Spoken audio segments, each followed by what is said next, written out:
lot of the time we are our own worst enemy. And what I mean by that is the cycle that we get into where we get caught up in thinking, we get caught up in really the trap of perfectionism. There's a trap of comparison and there's also a trap of perfectionism. But in both circumstances, we're placing value judgments on ourself or what it is that we are doing, what it is that we are capable of, what it is that we are creating. And we're judging that in the contrast of others, of what others have done, what others are capable of. And the perfectionism trap it's like a double-edged sword, kind of like a lot of things in life. Of course, you want to be somebody that does quality work. You want to be able to stand by after you've completed something and truly be proud of it. You want to put something out that is of a quality, right? Of a certain quality that you feel proud to put your name on, that you feel proud to stand behind. And that's totally understandable. What I've come to realize in life is that there seem to be you could almost divide it into two categories of people. There's like finishers and there are starters, like false starters. People that like to start things, people that like to start projects. They move on from one thing though to the next thing and to the next thing without really finishing anything, without really seeing it through. They kind of lack that stick-to-itiveness that is really a prerequisite for success, but it's also an indication of somebody's willingness to, it takes courage. It takes a lot of courage to put yourself out there. And there's several books that I've read about this topic as well. One of them is Show Your Work, or is it, yeah, Show Your Work, Do the Work, maybe, by Austin Kleon. He also has that book, Steal Like an Artist. And the other one being The War of Art by Steven Pressfield. And I think people in general, especially creative people, but I think that everybody suffers from this to a certain extent. And I would argue that everybody has that creativity aspect to them.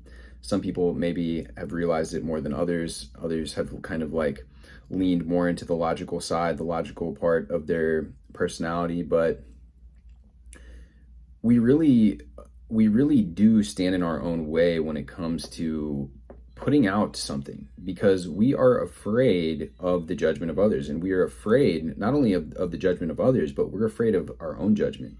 We're afraid of putting our name on something, like I said, and really being like, that is me. Because a lot of the times we feel like the projects that we work on are an extension of ourselves. And it's kind of like your baby that you're putting out into the world. You're allowing to go out into the world and kind of bump up against other people's judgments, other people's criticisms. And it's really kind of putting yourself out there in a way where you are very vulnerable. And I have a massive amount of respect for people that are able to do this, that are able to take what a lot of people call imperfect action, messy action. And it's something that I've tried to cultivate within myself more and more over time, because I noticed that I have a predisposition to lean into that perfectionism, to lean into that type of thinking that thinks that it's never quite good enough. It's never quite ready. It could always use more. It could always be more fine-tuned, more refined, more of this, more of that. And I've seen that happen for myself firsthand with my own creative projects, with my music, with various different pursuits that I've had over time. I've also witnessed it in my family. I witnessed it in my mother. I witnessed it in my grandfather. And when you see it outside of yourself, you really get to see it for what it is. Because I think really at the root of it, the underlying emotion there is fear. And it is that fear, again, of judgment. It's that fear of quote unquote failure. It's that fear of hearing the word no, fear of rejection. And I think it takes a lot, like I said, of inner strength, inner fortitude to put yourself out there, put your projects out there, give it a shot, give it an effort, and allow the world to react to it in the way that it does.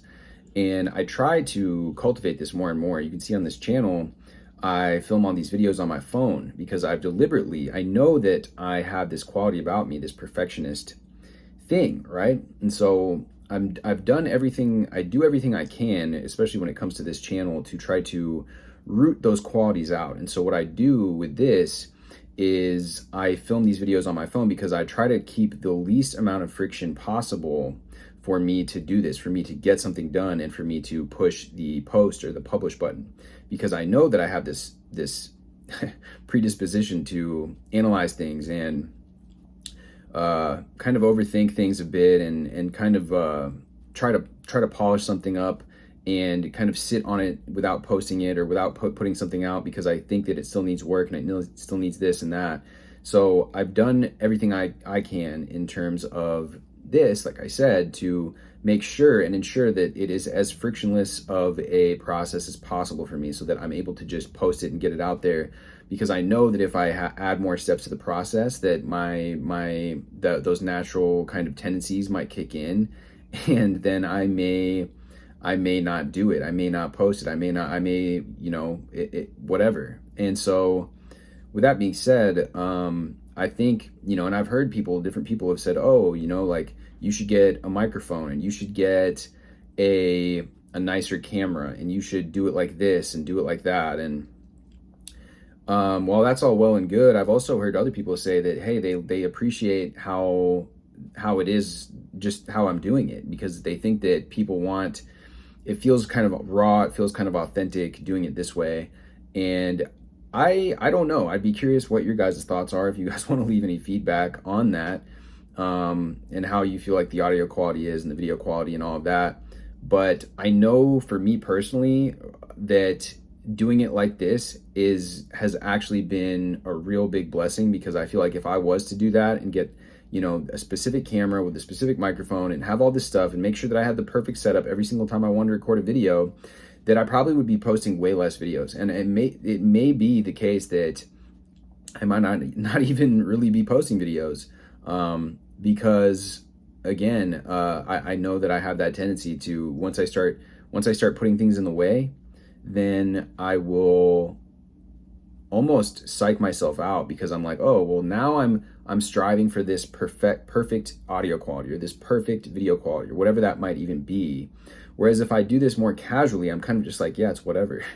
And then I don't have so much of an attachment to any particular quality of the production quality or what have you. But I wanted to kind of touch on about this because I was talking about this with my interior designer the other day, and she was talking about how her daughters she's so proud of them because they are what she calls finishers, and they complete things that they work on. And I told her that I have a lot of respect for people that are able to do that. And she said that she doesn't really do that. I said, well, yeah, you do. You have these vacation rentals you've been designing, and we're designing that vacation rental right now. And I'm like, yeah, you do finish things. And I think it's important for all of us to really recognize that in ourselves when we do that, and really kind of give ourselves a pat on the back for that, because it's hard. A lot of people can't do it. A lot of people don't do it. And you could even be so smart. My mother was so intelligent, and she had this dissertation that she was writing for her PhD at Stanford, and she would always, like, she showed it to these people, these professors, and they were like, please turn this in. They're like, it's so good, it's so much better than all these other dissertations that I've read and I've received, and these people that have turned these in and they've gotten their PhDs, and yours is so much better. But my mother, up until the time that she passed, she never turned it in. And so she never did that. She also had a lot of poetry that she had written, and she never kind of sought to get it published. And my grandfather was the same way. He never published his book. So what ended up happening is that my grandmother published it posthumously after he passed away. And because of that in my family, and because I know that I see that trait in myself, I really try to do everything I can in the opposite direction to kind of safeguard against that. And so, like I said, if you kind of struggle with that, kind of like I do, I just want to kind of bring awareness to that, and kind of like really just encourage any of you out there that are working on something. If you can get it and get it finished and get it out there, finished is better than perfect. You know, there really is no such thing as perfect anyways, but even if you think that something is not there yet, not quite there yet, it's better to just get it out there. As you go through that process, as you build that muscle, then you'll be able to refine it, and your next thing will be even better, and your next thing will be even better and better and better. And that is a quality that is just, it's such a powerful quality to have, the ability to put it out there, the ability to be vulnerable in that way. It takes a lot of courage, like I said. It takes some humility, and you're really cultivating a lot of virtuous qualities by just doing that. Of course, there's always going to be a balance. You're always going to want to make sure that you've made it as good as you can, but that's where it falls into a dangerous trap. I think sometimes even doing something when you know it's not as good as what you could have done, but still putting it out will get you at least on this path where you start building momentum. And that's what I think that is so important, is building that momentum in the right direction. Anyways, guys, much love as always. If you found this helpful, drop this video a like. If you found it encouraging at all, or just at least got anything out of it, hit me with a subscribe as well. Drop me a comment, let me know your thoughts, and let me know as well, like, any topics that you guys are interested in hearing about, because I am currently looking to kind of explore different topics. I've had some recently that are really interesting, and I like bridging different topics together and stuff. But if there's any particular things that you guys would be interested in hearing more about, let me know. With that being said, much love. I will see you guys in the next video.